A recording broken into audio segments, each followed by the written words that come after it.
Aujourd'hui, on est à Lille, au salon de cybersécurité, au FIC en fait. C'est un salon international qui s'inscrit dans des démarches de réflexion sur la cybersécurité, sur comment on peut intégrer de nouvelles technologies dans les entreprises pour augmenter la sécurité et éviter des pertes de données ou des intrusions. Donc, les grandes tendances du FIC sont tout d'abord la threat intelligence. Donc, ça consiste à collecter toutes les données et à partir de ces données-là, on s'appuie sur des données externes pour justement anticiper par exemple une attaque, par exemple une campagne de spam. Ensuite, vous avez l'automatisation du SOC.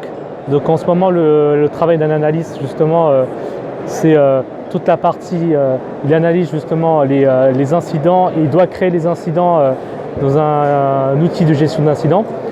Donc pour justement éviter qu'ils fassent des tâches assez entre guillemets ingrates, donc qu'ils puissent se concentrer sur les tâches les plus importantes.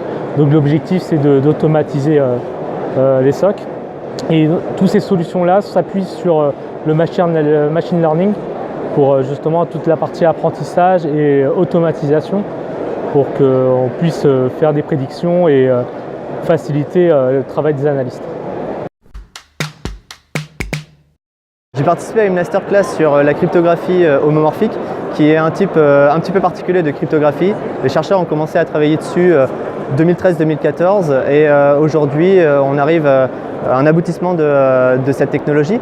Qu'est-ce qu'elle apporte? Elle apporte en fait la possibilité de travailler directement sur des données chiffrées, puisqu'avant on avait besoin de déchiffrer les données avant de travailler dessus, ce qui rendait ces données extrêmement sensibles à une attaque.